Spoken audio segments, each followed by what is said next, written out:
Hello students, welcome to our family M physics classes. আমি Anshuman sir. আজকে আমরা class 10 এর একটা ইম্পর্টেন্ট চ্যাপ্টারের নাম তোমরা দেখতে পাচ্ছ, রাসায়নিক গণনা। সেই চ্যাপ্টার থেকে কি কি ইম্পর্টেন্ট কোশ্চেন মাধ্যমিকে আসবে সেসব নিয়ে আজকে ডিসকাশন করব।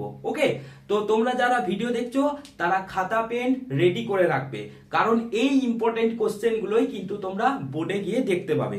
তো দেখো, এই চ্যাপ্টারে বেসিক্যালি এমসিকিউ আসে আর 3 মার্কসের কোশ্চেন আসে। তো বিগত যে মাধ্যমিক হয়েছে সেখানে যে 3 মার্কসের কোশ্চেন দিয়েছে, মেনলি কিন্তু এখানে ওই সমীকরণ দিয়েছে এবং সমীকরণকে তোমাকে সমাধান করতে হবে। ওকে, এবং সমীকরণে বিভিন্ন রকম ক্যালকুলেশন করতে হবে। তো আমি সব দেখাবো, সব তোমরা বুঝতে পারবে। তাহলে শুরু করা যাক কি রাসায়নিক গণনা চ্যাপ্টারের ইম্পর্টেন্ট কোশ্চেন। ওকে, তো দেখো 2015-16 সালে 2015-16 দুটো কোশ্চেন এসছে। কি এগুলো? এমনি সাবজেক্টিভ বা থিওরিটিক্যাল কোশ্চেন এসছে। সেটা হচ্ছে কি কোশ্চেন নাম্বার 1, C12 স্কেলে পারমাণবিক ভরের সংজ্ঞা দাও। ওকে, আর কোশ্চেন নাম্বার 2 কি আছে? গ্রাম পারমাণবিক ভর বলতে কি বোঝো, উদাহরণ সহ লেখো। তোমরা যারা আমার চ্যানেল ফলো করো তোমরা দেখবে আমার যে রাসায়নিক গণনা যে লেকচারটা আছে, দুটো লেকচার আছে, ওখানে কিন্তু এদের তোমরা অ্যান্সার পেয়ে যাবে। ওকে, আচ্ছা 2008, 2014, 2015 এখানে কিছু সাবজেক্টিভ কোশ্চেন এসছে। যেমন কোশ্চেন নাম্বার 3 কি এসছে? C12 স্কেলে আণবিক ভরের সংজ্ঞা দাও। ওকে, তারপর কোশ্চেন নাম্বার 4 উদাহরণ সহ গ্রাম আণবিক ভর কাকে বলে লেখো। ওকে, আর মোল কিসের একক। ওকে, এই কোশ্চেন গুলো এসছে। কোশ্চেন নাম্বার 5 তক এসছে 2008, 2014 আর 2015। ওকে, এরপর কোশ্চেন নাম্বার 6, এটা আমি একটা ইম্পর্টেন্ট কোশ্চেন মার্ক করেছি। সেটা হচ্ছে আণবিক গুরুত্ব ক্যাপিটাল এম ও বাষ্প ঘনত্ব, যেটাকে ক্যাপিটাল ডি দিয়ে লেখা হয়, এদের মধ্যে সম্পর্ক নির্ণয় করো। আবারও বলছি, এই যে কোশ্চেনটা আছে এই কোশ্চেনটা কিন্তু এমসিকিউতেও আগে দেয়া হয়েছে। ওকে, তোমাদের মাধ্যমিকের বোর্ডে এমসিকিউতে এই কোশ্চেনটা এসেছে। চলো তাহলে এগুলো তোমরা কপি করো। এরপর নেক্সট আমরা আসছি কোশ্চেন নাম্বার 7। দেখো 2007 আর 2012-তে একটা কোশ্চেন এসছে। কি 4 গ্রাম NaOH মানে সোডিয়াম হাইড্রোক্সাইড। ওকে, সোডিয়াম হাইড্রোক্সাইডকে প্রশমিত করতে কত গ্রাম H2SO4 এর প্রয়োজন হবে? যেখানে H এর ভ্যালু 1 দেয়া আছে, অক্সিজেনের 16 আর সোডিয়ামের 23 আর সালফারের হচ্ছে 32 দেয়া আছে। প্রথমে তোমরা কি করবে? প্রথমে তোমরা ইকুয়েশনটা লিখবে। ওকে, তাহলে দেখো কার কার সাথে ইকুয়েশন হবে? NaOH এর সাথে H2SO4। তাহলে NaOH প্লাস H2SO4 বিক্রিয়া করে কি তৈরি করছে? Na2SO4 প্লাস হচ্ছে 2H2O। ওকে, আচ্ছা এটা কি ব্যালেন্স আছে? এটা কি ব্যালেন্স আছে? তো দেখো ব্যালেন্স আমরা চেক করব কিভাবে? এখানে সোডিয়াম আছে কত? একটা, কিন্তু এখানে আছে দুটো। তাহলে আমি এখানে দুটো সোডিয়াম দিয়ে দেবো। ওকে, 2 দিয়ে দিলাম। ওকে, এবার দেখো এখানে তাহলে হাইড্রোজেন আছে দুটো আর এখানে দুটো, চারটে। এখানে টোটাল হাইড্রোজেন আছে চারটে। আচ্ছা এখানে অক্সিজেন আছে দুটো আর এখানে চারটে, ছটা। এখানে চারটে, দুটো, ছটা। এখানে সালফার আছে একটা, এখানে আছে সালফার একটা। তার মানে আমাদের কি হলো? আমাদের ইকুয়েশনটা ব্যালেন্স হলো। তাহলে প্রথমে আমরা কিভাবে সলভ করব বলে দিই। আমাদের যে কোশ্চেনটা দেয়া থাকবে সেই কোশ্চেনটার প্রথমে আমরা সমীকরণটা লিখব। ওকে, সমীকরণটা লেখার পর তার সমতা বিধান করব। সমতা বিধান মানে কি? মানে এই দিকে যতগুলো মানে অণু থাকবে যেন ওই দিকের অণুর নাম্বারটা সেম হয়। ওকে, তারপরে আমরা ক্যালকুলেশন করব। কিভাবে ক্যালকুলেশন করব? দেখো এখানে NaOH এর পরিমাণ কত আমরা সেটা বের করে নেব। কিভাবে?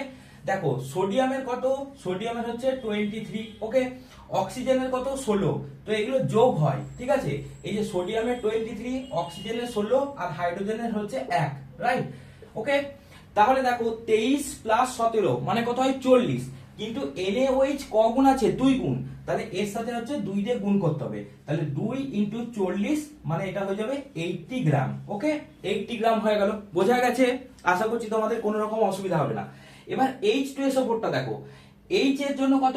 1। কটা H আছে? দুটো। তাহলে 1 ইনটু 2। ওকে, প্লাস সালফারের জন্য কত আছে? 32। তাহলে 32 লিখলাম প্লাস। এরপর দেখো অক্সিজেন কত আছে? 16। আর কটা অক্সিজেন আছে? চারটে। তাহলে 4 ইনটু 16। ওকে, এটা কত হয়? এটা দেখো 2 প্লাস 32 প্লাস 64, ওকে, তাহলে কত হচ্ছে 64 প্লাস 2 ইকুয়াল টু 66 প্লাস 32 মানে 98 গ্রাম, ওকে। তাহলে এরপর আমরা কিভাবে সলভ করব সেটা দেখো, আমরা এইভাবে লিখব 80 গ্রাম NaOH কে প্রশমিত করতে, এখানে লিখবে প্রশমিত করতে 98 গ্রাম কি প্রয়োজন, H2SO4 প্রয়োজন। তাহলে 1 গ্রাম NaOH কে প্রশমিত করতে কত, 98 বাই হচ্ছে 80 গ্রাম H2SO4 প্রয়োজন। আর এখানে কত গ্রাম দিয়েছে, 4 গ্রাম। তাহলে 4 গ্রাম NaOH কে প্রশমিত করার জন্য কত হবে, আমি এই ক্যালকুলেশনটা এখানে দেখাচ্ছি, সেটা হচ্ছে 98 বাই 80 ইনটু হচ্ছে 4, এত গ্রাম NaOH প্রয়োজন, ওকে। তো এটা ক্যালকুলেশন কিভাবে করবে দেখো, 4 ইনটু 20, রাইট। এবার এটা হচ্ছে 49, রাইট, আর এটা হচ্ছে 10, তার মানে 49 বাই 10 মানে অ্যান্সার হবে 4.9 গ্রাম। বোঝা গেছে? এইভাবে তোমাদের কিন্তু সলভ করতে হবে। তো একটা জিনিস দেখো, যে তোমাদের এখন অনেকের কোশ্চেন হতে পারে যে স্যার আমরা এরকম কত সমীকরণ মনে রাখবো, তাই তো, এরকম কত সমীকরণ মনে রাখবো। তো আমি তোমাদের বলবো যে কিছু কিছু ইম্পর্টেন্ট সমীকরণ আছে যেগুলোই মোটামুটি ঘুরিয়ে ফিরিয়ে দেয়। তো আমি যে সাজেশনটা দেবো সেই সাজেশনটা তোমরা ভালো করে ফলো করো, তোমরা দেখবে মাধ্যমিকে ওখান থেকেই কিন্তু তোমরা কোশ্চেন পাবে, ওকে। তাহলে এটা ক্লিয়ার হয়েছে। এরপর আসছি আমরা কোশ্চেন নাম্বার 8। এরপর দেখো কোশ্চেন নাম্বার 8, ওকে, কি বলেছে, সাধারণ উষ্ণতায় 23 গ্রাম সোডিয়াম জলের সাথে বিক্রিয়া করে কত গ্রাম NaOH উৎপন্ন করবে। আমি তোমাদের সুবিধার্থে ইকুয়েশনস গুলো এখানে লিখে দিয়েছি, ওকে। 2Na plus 2H2O equal to 2NaOH plus H2, এটা 2009 সালে পড়েছে। আচ্ছা, কোশ্চেন 9, CaCO3 এর সাথে লঘু HCl এর বিক্রিয়ায় CaCl2, CO2 ও H2O উৎপন্ন হয়, ওকে। এবার বলেছে 50 গ্রাম CaCO3 থেকে 55.5 গ্রাম CaCl2, 20 গ্রাম CO2, 9 গ্রাম H2 উৎপন্ন করতে কত গ্রাম HCl এর প্রয়োজন। তো এটা 2017 পড়েছে, ওকে। এর ইকুয়েশনটা দেখে নাও, CaCO3 plus 2HCl equal to CaCl2 plus CO2 plus H2O, ওকে। তোমাদের একটা সুবিধার্থে বলে রাখি, এখানে Ca এর ভ্যালু কত, H এর ভ্যালু কত, মানে এদের ভ্যালুগুলো কিন্তু দেয়া থাকবে, তোমাদের এটা বের করতে হবে। তার মানে মোস্ট ইম্পর্টেন্ট যেটা, তোমাদের কিন্তু ইকুয়েশনটা মনে রাখতে হবে, যে কোন ইকুয়েশনটা রিঅ্যাকশন করে কোনটা তৈরি হয়, ওকে। চলো কোশ্চেন নাম্বার 10, এগুলো সবই কিন্তু বোর্ডে এসছে। কোশ্চেন নাম্বার 10 কি, অ্যামোনিয়াম সালফেটকে কস্টিক সোডা দ্রবণ সহ, এই যে কস্টিক সোডা কি, এটা কিন্তু মনে রাখবে, পোড়া চুন, কলি চুন, কস্টিক সোডা, এগুলো কিন্তু ভালো করে মনে রাখবে, ওকে। অ্যামোনিয়াম সালফেটকে কস্টিক সোডা দ্রবণ সহ উত্তপ্ত করলে 6.8 গ্রাম অ্যামোনিয়া উৎপন্ন করতে কত অ্যামোনিয়াম সালফেট প্রয়োজন, ওকে। উৎপন্ন করতে কত গ্রাম অ্যামোনিয়াম সালফেট প্রয়োজন, রাইট। তাহলে কি বললাম, অ্যামোনিয়াম সালফেটকে কস্টিক সোডা দ্রবণ সহ উত্তপ্ত করে 6.8 গ্রাম অ্যামোনিয়া উৎপন্ন করতে কত গ্রাম অ্যামোনিয়াম সালফেট প্রয়োজন। এখানে ফর্মুলাটা দেখো, NH4 plus 2NaOH equal to Na2SO4 plus 2NH3 plus 2H2O, এটাও 2017 এসছে। তো তোমরা ম্যাক্সিমাম 3 মার্কসের কোশ্চেন গুলো দেখতে পাচ্ছ, এরকম ইকুয়েশন দেওয়া থাকবে, সেখান থেকে কিন্তু ক্যালকুলেশন করতে হবে, ওকে। এটাও 2017 পড়েছে, এটাও পড়েছে, এটা অর দিয়ে এসেছিল, তো আমাদের কিন্তু সবই করে রাখতে হবে। আচ্ছা, কোশ্চেন নাম্বার 11 কি বলেছে, 36 গ্রাম ম্যাগনেসিয়ামের সাথে অতিরিক্ত লঘু HCl এর বিক্রিয়ায় কত গ্রাম ম্যাগনেসিয়াম ক্লোরাইড, MgCl2 টাকে বলে ম্যাগনেসিয়াম ক্লোরাইড, ও H2 উৎপন্ন করবে। এখানে ইকুয়েশনটা দেয়া আছে Mg plus 2HCl equal to MgCl2 plus হচ্ছে H2, এটা 2015 পড়েছে, রাইট। তাহলে এই হলো কোশ্চেন নাম্বার 11। নেক্সট হচ্ছে কোশ্চেন নাম্বার 12। তোমরা কিন্তু ভিডিওটা পজ করে তোমরা কিন্তু কোশ্চেনগুলোর অ্যান্সার করার চেষ্টা করবে, রাইট। দেখো কোশ্চেন নাম্বার 12 কি বলেছে, 24 গ্রাম ম্যাগনেসিয়ামকে অক্সিজেনে সম্পূর্ণরূপে পোড়ালে কত কত গ্রাম ম্যাগনেসিয়াম অক্সাইড তৈরি হবে। এটা কিন্তু ইম্পর্টেন্ট কোশ্চেন, ওকে। এটা 2016 এ এসছে। তো ইকুয়েশনটা কি, 2mg + O2 = 2mgO, একদম ইজি, ওকে। আচ্ছা, কোশ্চেন নাম্বার 13, আয়রন পাইরাইটসকে অতিরিক্ত বায়ু প্রবাহের মধ্যে পুড়িয়ে সালফিউরিক অ্যাসিডের শিল্প উৎপাদনের জন্য প্রয়োজনীয় SO2 উৎপন্ন করা হয়, যার ইকুয়েশনটা তোমাদের দিয়ে দিয়েছে কি 4Fe2 plus 11O2 equal to 2Fe2O3 plus 8SO2। কোশ্চেনটা বলেছে যে 512 মানে 512 গ্রাম SO2 উৎপন্ন করতে কত গ্রাম FeS2 প্রয়োজন। ওকে, এটা 2018 এসছে। আচ্ছা, সেম 14 কোশ্চেনটা দেখো। 14 কোশ্চেনটা বলছে কোন ধাতব কার্বনেটের 200 গ্রাম উত্তপ্ত করলে 112 গ্রাম ধাতব অক্সাইড ও একটি গ্যাসীয় যৌগ উৎপন্ন হয়। গ্যাসটির বাষ্প ঘনত্ব 12। বিক্রিয়াটিতে কত মোল গ্যাসীয় যৌগ উৎপন্ন হবে। দেখো, এই কোশ্চেনটা আমি একটু তোমাদের সলভ করে দিচ্ছি যাতে তোমাদের হেল্প হয়। কিভাবে করবে দেখো এই কোশ্চেনটা। দেখো বলেছে কোন ধাতব কার্বনেট, ওকে, তো ধাতব কার্বনেট এখানে ধরো আছে আমার ধাতব কার্বনেট, ওকে, ধাতব কার্বনেট। এবার কি বলেছে এই ধাতব কার্বনেটটাকে যখন উত্তপ্ত করা হয় তখন কি তৈরি হয়, এখান থেকে ধাতব অক্সাইড তৈরি হচ্ছে, ঠিক আছে, ধাতব অক্সাইড তৈরি হয় প্লাস হচ্ছে একটা গ্যাসীয় যৌগ, ওকে, গ্যাসীয় যৌগ। তো কিভাবে সলভ করবে দেখো, আমাদের ধাতব কার্বনেটটা কত, তার ভর কত দেয়া আছে, সেটা দেয়া আছে দেখো 200 গ্রাম। তাহলে 200 গ্রাম ধাতব কার্বনেটটা দেয়া আছে, উত্তপ্ত করলে 112 গ্রাম ধাতব অক্সাইড তৈরি হয়। তাহলে 112 গ্রাম ধাতব অক্সাইড তৈরি হলো। তো আমাদের এই যে বিক্রিয়ার আগে টোটাল ভর যতটা হবে, বিক্রিয়ার পরেও টোটাল ভর ততটা হবে। তাহলে গ্যাসীয় যে যৌগ তৈরি হচ্ছে তার পরিমাপটা কত হবে, তার মানে গ্যাসীয় যে যৌগটা তৈরি হবে তার ভরটা কত হবে, সেটা হবে 200 মাইনাস 112 গ্রাম। কেন? কারণ দেখো, কারণ এখানে যদি 200 গ্রাম থাকে, এখানে যদি 112 গ্রাম হয়, তাহলে আর গ্যাসীয় ভর কতটা হবে, সেটা হচ্ছে 200 মাইনাস 112। ওকে, সেটা কত হয়, 200 মাইনাস 112 মানে 88 গ্রাম। ওকে, তার মানে দেখো এখন এই দুটোকে যোগ করলে কিন্তু তোমরা 200 গ্রাম পাবে। ওকে, এবার দেখো, তাহলে এবার কোশ্চেনটা বলেছে গ্যাসটির বাষ্প ঘনত্ব যদি 22 হয় তাহলে বিক্রিয়াটিতে কত মোল গ্যাসীয় যৌগ উৎপন্ন হবে। দেখো গ্যাসীয় যে যৌগটা তৈরি হচ্ছে সেটা কত গ্রাম তৈরি হচ্ছে, 88 গ্রাম। আচ্ছা, ওর বাষ্প ঘনত্ব দেয়া আছে, বলেছে কত মোল তৈরি হবে। তাহলে মোল মানে কি, কত মোল তৈরি হবে সে সংজ্ঞাটা কি, মোল মানে হচ্ছে যত গ্রাম তার ভর, মানে 88 গ্রাম বাই হচ্ছে তার বাষ্প ঘনত্ব মানে 22। তাহলে এটা কত হবে, সরি, এখানে বাষ্প ঘনত্ব দিয়েছে, তো এটা বাষ্প ঘনত্ব দিয়েছে, এটা বাষ্প ঘনত্ব তার আণবিক গুরুত্ব বের করতে হবে, ওকে। তাহলে এখানে আণবিক গুরুত্ব কত হবে, আণবিক গুরুত্ব হবে, আমরা জানি যে আণবিক গুরুত্ব হচ্ছে বাষ্প ঘনত্বের দ্বিগুণ। তাহলে 2 গুণিত 22 মানে এটা হবে 44। ওকে, তাহলে এখানে মনে রাখবে যে গ্যাসীয় পদার্থটার মোল মানে হচ্ছে ওই গ্যাসীয় পদার্থটার ভর বাই হচ্ছে আণবিক গুরুত্ব।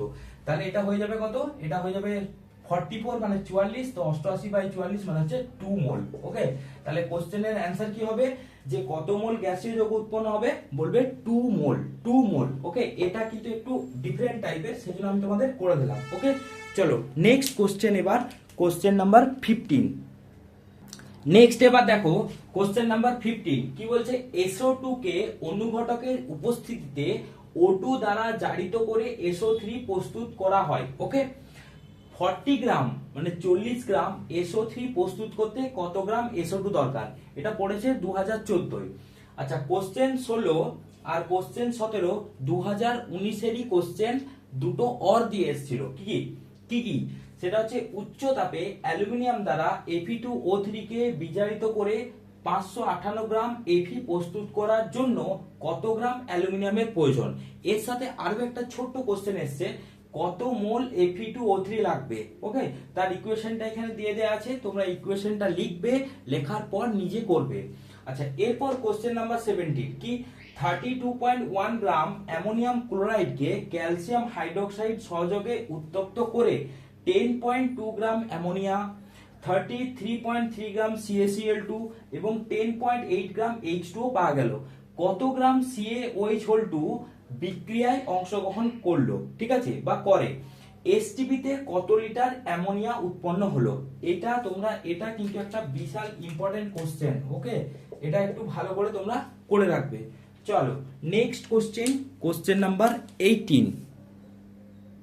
এবার দেখো কোশ্চেন নাম্বার 18টা একটু ডিফারেন্ট আছে। কি বলেছে, 2a plus b greater than, মানে 2a plus b equal to 2c, মানে a R b R c তিনটে গ্যাসীয় পদার্থ নিজেদের মধ্যে বিক্রিয়া করেছে এবং বিক্রিয়ার সমীকরণটা হচ্ছে 2a plus b equal to 2c। ওকে, এবার কোশ্চেনটা দিয়েছে a ও b এর বাষ্প ঘনত্ব দিয়ে দিয়েছে 32 এবং 16, মানে a এর বাষ্প ঘনত্ব 32 আর b এর বাষ্প ঘনত্ব হচ্ছে 16, তাহলে c এর বাষ্প ঘনত্বের মান কত? এটা একটু অন্য রকমের কোশ্চেন। ওকে, এটা 2020 তে এসেছে। চলো নেক্সট কোশ্চেন নাম্বার 19। দেখো এখানে দিয়ে দিয়েছে একটা ইকুয়েশন, সেটা হচ্ছে 2ZnS plus 3O2 equal to 2ZnO plus 2SO2। তো বলেছে 100 মোল ZnS থেকে কত গ্রাম ZnO তৈরি হবে, আর সেকেন্ড কোশ্চেন হচ্ছে কত মোল SO2 তৈরি হবে। ওকে, এটাও 2020 তে এসেছে। নেক্সট এবার দেখো কোশ্চেন নাম্বার 20। কোশ্চেন নাম্বার 20টা কি বলেছে, উচ্চ উষ্ণতায় ধাতব অক্সাইডের 40 গ্রামের সাথে অ্যালুমিনিয়ামের বিক্রিয়ায় ধাতুটির 28 গ্রাম এবং 25.5 গ্রাম অ্যালুমিনিয়াম অক্সাইড উৎপন্ন হলো। ওকে, বিক্রিয়ার জন্য কত গ্রাম অ্যালুমিনিয়াম প্রয়োজন হবে? এটা 2022 সালে কোশ্চেনটা এসেছে। এই কোশ্চেনটা করার জন্য তোমাদের কিন্তু ইকুয়েশন লিখতে হবে না, জাস্ট লিখে দেবে এরকম যে অ্যালুমিনিয়াম অক্সাইডের সাথে বিক্রিয়া হয়েছে, ওই অ্যালুমিনিয়াম অক্সাইড এরকম ভাবে লিখে নেবে। আচ্ছা, এরপর একটা ইম্পর্টেন্ট কোশ্চেন যেটা 2011 এসেছে বা 2022 এসেছে, ডবল আর কি সালে এসেছে, সেটা হচ্ছে ইকুয়েশনটা দেয়া আছে H2SO4 প্লাস 2NaOH রিঅ্যাকশন করে হচ্ছে Na2SO4 প্লাস H2O। তো বলছে 4.9 গ্রাম সালফিউরিক অ্যাসিডের সম্পূর্ণরূপে বিক্রিয়ার জন্য কত গ্রাম সোডিয়াম হাইড্রোক্সাইড প্রয়োজন, রাইট? তাহলে এই হলো আমাদের কোশ্চেন নাম্বার 21। চলো নেক্সট কোশ্চেন নাম্বার 22। এরপর দেখো কোশ্চেন নাম্বার 22 এ কোশ্চেনটা কি দিয়েছে, S plus O2 equal to SO2। তো বলছে এসটিপি তে 2240 লিটার SO2 উৎপন্ন করতে কত গ্রাম সালফারের প্রয়োজন, আর সেকেন্ড কোশ্চেন বলেছে কত মোল O2 প্রয়োজন। এটা কত সালে এসেছে? এটা 2023 সালে এসেছে। দেখো প্রত্যেক বছরই কিন্তু একটা কোশ্চেনের সাথে আরেকটা অর দেয়। তো 2023 এ এই কোশ্চেনটার সাথে এই কোশ্চেনটা অর দিয়েছে। কি রকম বলেছে, 400 গ্রাম একটি কঠিন যৌগকে 325 গ্রাম অক্সিজেনে পড়ালে 320 গ্রাম অপর একটি কঠিন যৌগ ও একটি গ্যাসীয় যৌগ উৎপন্ন হয়। গ্যাসীয় যৌগটির বাষ্প ঘনত্ব যদি 32 হয় তাহলে কত মোল গ্যাসীয় যৌগ উৎপন্ন হবে? দেখো এটা একটু আগেই তোমাদের করে দিলাম আমি, ঠিক আছে? এটা কিন্তু রিপিট এসছে, একটু শুধু ভ্যালুগুলো চেঞ্জ করে দিয়েছে, কিন্তু এই কোশ্চেনটা এক্স্যাক্টলি এই রকম টাইপের কোশ্চেন কিন্তু এসছে যেটা আমি তোমাদের করিয়ে দিলাম। ওকে, আচ্ছা এরপর দেখো 2024 সালে দুটো কোশ্চেন এসছে, এটা অর এটা কি কি কোশ্চেন গুলো, সেটা হচ্ছে 21 গ্রাম লোহিত তপ্ত আয়রনের ওপর স্টিম চালনা করলে কি পরিমাণ হাইড্রোজেন পাওয়া যাবে। খুবই ইজি কোশ্চেন। আর ওটারই অর কোশ্চেন কি এসেছিল, O2 এর উপস্থিতিতে SO2 জারণের ফলে SO3 প্রস্তুত করা হলো, 40 গ্রাম SO3 উৎপন্ন করতে কত গ্রাম SO2 প্রয়োজন। এই সেম টাইপের একটা কোশ্চেন আমি করলাম। ওকে, একটু আগে আমি দেখিয়েছি। ওকে, এটাও রিপিট হয়েছে। 2025 এর কোশ্চেন দুটো তো পুরোই রিপিট। কত গ্রাম CO3 এর সাথে লঘু HCl এর বিক্রিয়ায় 66 গ্রাম CO2 উৎপন্ন করবে, এটা কোশ্চেন ছিল। অর আবদ্ধ পাত্রে 1 গ্রাম ম্যাগনেসিয়াম 0.5 গ্রাম অক্সিজেনের উপস্থিতিতে পড়ানো হলো, কোন বিক্রিয়কটি উদ্বৃত্ত থাকবে এবং সেই উদ্বৃত্ত বিক্রিয়কটির পরিমাণ নির্ণয় করো। ওকে, তো এই হলো মোটামুটি তোমাদের যে প্রিভিয়াস 10 ইয়ার্স বলো বা 12 ইয়ার্স বলো বা 13 ইয়ার্স, তার কি কি কোশ্চেন এসছে এই রাসায়নিক গণনা থেকে। ওকে, তো এর বাদে আমি আরো কিছু কোশ্চেন দেবো। যে কোশ্চেনগুলো দেবো এই কোশ্চেনগুলো তোমরা যদি ঠিকঠাক ভাবে প্র্যাকটিস করো, আমি গ্যারান্টি সহকারে বলছি এর বাইরে কিন্তু তোমাদের বোর্ডে কোশ্চেন আসবে না। যে কোশ্চেনগুলো আমি দেবো সেগুলো কিন্তু তোমরা ভালোভাবে প্র্যাকটিস করবে, লিখে লিখে প্র্যাকটিস করবে এবং ভিডিওটা পজ করে করে প্র্যাকটিস করবে। ওকে, চলো এর পরের কোশ্চেন, তাহলে কোশ্চেন নাম্বার 28। এতক্ষণ মোটামুটি আমরা রাসায়নিক সমীকরণের আমরা প্রবলেম দেখছিলাম। এবার এই চ্যাপ্টারের আরো কিছু থিওরিটিক্যাল কোশ্চেন আমরা দেখে নিই। কিরকম, কোশ্চেন নাম্বার 28, বলছে ভরের নিত্যতা সূত্র লেখো, রাসায়নিক সমীকরণের সীমাবদ্ধতা লেখো। এবার এখানে একটা ইকুয়েশন দেওয়া আছে N2 + 3H2 = 2NH3। বলছে এই বিক্রিয়ায় ভরের নিত্যতা সূত্র মান্য হচ্ছে কি, যদি হয় তাহলে কেন হয়, যদি না হয় কেন না হয়। ওকে, আচ্ছা কোশ্চেন নাম্বার 29, আইনস্টাইনের ভর ও শক্তির তুল্যতা সূত্র গাণিতিক রূপ সহ লেখো। ওকে, আচ্ছা 1 গ্রাম ভরকে সম্পূর্ণরূপে শক্তিতে রূপান্তরিত করলে কত পরিমাণ শক্তি পাওয়া যায়, এটাও খুব ইম্পর্টেন্ট কোশ্চেন। আচ্ছা কোশ্চেন নাম্বার 30, এই দুটো কোশ্চেন যদি একটু কোশ্চেন ডিফারেন্ট লেভেল হয় তখন এই রকম কোশ্চেন দিতে পারে। কি বলছে, বলছে বায়ুতে আয়তনগত 74% নাইট্রোজেন, 24% অক্সিজেন আর 2% কার্বন ডাই অক্সাইড আছে। এবার বলছে প্রদত্ত গ্যাসগুলির মধ্যে কোনগুলি বায়ু অপেক্ষা ভারী আর কোনগুলি বায়ু অপেক্ষা হালকা। কি কি গ্যাস দেওয়া আছে, CO2 দেওয়া আছে, NH3 দেওয়া আছে, CH4 দেওয়া আছে, Cl2। এই চারটের মধ্যে কোন গ্যাসগুলো বায়ু অপেক্ষা ভারী এবং কোন গ্যাসগুলো বায়ু অপেক্ষা হালকা সেটা লিখতে হবে উইথ প্রপার রিজন, কারণ দিয়ে কিন্তু লিখতে হবে। ওকে, আর এটা একটা ইম্পর্টেন্ট কোশ্চেন, সেটা হচ্ছে গ্যাসের প্রমাণ ঘনত্ব ও আপেক্ষিক ঘনত্ব বা বাষ্প ঘনত্বের মধ্যে সম্পর্ক নির্ণয় করো। এটাও কিন্তু একটা ইম্পর্টেন্ট কোশ্চেন। ওকে, আচ্ছা আরেকটা কোশ্চেন আসছে, সেটা হচ্ছে প্রমাণ ঘনত্ব ও বাষ্প ঘনত্বের মধ্যে পার্থক্য লেখো। ওকে, তো এগুলো মোটামুটি থিওরিটিক্যাল কোশ্চেন আসতে পারে। এরপর আর কিছু আমরা গাণিতিক কোশ্চেন দেখে নেব, তাহলে আমাদের কিন্তু রাসায়নিক গণনা চ্যাপ্টার থেকে মোটামুটি কমপ্লিট একটা সাজেশন বা বলতে পারো ইম্পর্টেন্ট কোশ্চেন কিন্তু রেডি হয়ে যাবে। ওকে, দেখো কোশ্চেন নাম্বার 32, এই টাইপের কোশ্চেনও কিন্তু আসতে পারে। ওকে, কি কোশ্চেন, প্রমাণ চাপ ও উষ্ণতায় 100 ml কোন গ্যাসের ভর 0.114 গ্রাম। ওকে, গ্যাসটির বাষ্প ঘনত্ব কত, খুব ইম্পর্টেন্ট কোশ্চেন। কোশ্চেন নাম্বার 33, একটি গ্যাসীয় মৌলের বাষ্প ঘনত্ব অক্সিজেনের 5 গুণ। ওকে, মানে একটা গ্যাসীয় মৌলের বাষ্প ঘনত্ব অক্সিজেনের বাষ্প ঘনত্বের 5 গুণ। যদি মৌলটি ত্রিপরমাণুক হয় তাহলে গ্যাসটির পারমাণবিক ভর কত। এগুলো একটু ডিফারেন্ট টাইপের কোশ্চেন। আচ্ছা নেক্সট হচ্ছে কোশ্চেন নাম্বার 34, 9.6 গ্রাম অক্সিজেন প্রস্তুত করতে কত গ্রাম পটাশিয়াম ক্লোরাইডের প্রয়োজন হয়। ওকে, কোশ্চেন নাম্বার 35, KCl ও NaCl এর 1.873 গ্রাম মিশ্রণের সঙ্গে অতিরিক্ত AgNO3 যোগ করায় 3.731 গ্রাম AgCl পাওয়া যায়। মিশ্রণটিতে KCl এর পরিমাণ নির্ণয় করো। ওকে, আর লাস্ট কোশ্চেন নাম্বার 36, স্বচ্ছ চুন জলের মধ্য দিয়ে 22 গ্রাম CO2 গ্যাস, এটা G ফর গ্যাস, চালনা করলে কত গ্রাম ক্যালসিয়াম কার্বনেট উৎপন্ন হবে। এখানে আমি ইকুয়েশনটা দিয়ে দিয়েছি। ওকে, তো এটা হলো লাস্ট কোশ্চেন নাম্বার 36। তাহলে দেখো তোমাদের যে রাসায়নিক গণনা চ্যাপ্টার আছে, এই চ্যাপ্টার থেকে তোমরা দেখতে পারলে প্রিভিয়াস ইয়ারে মেইনলি গাণিতিক সমস্যা এসছে। ওকে, তবে এখানে একটা অ্যাডভান্টেজ হচ্ছে যে একটার সাথে একটার কিন্তু অর থাকবে। তো তোমরা এই যে আমি যে কোশ্চেন দিলাম 36টা বা 36 যে কোশ্চেন দিলাম, তোমরা এই কোশ্চেনগুলো খুব ভালোভাবে রেডি করে রাখবে। দেখবে এখান থেকে তোমরা কিন্তু বোর্ড বা স্কুলের যে সেকেন্ড সামেটিভ হবে বা যে টেস্ট পরীক্ষা হবে সেখানে কিন্তু তোমরা দেখতে পাবে।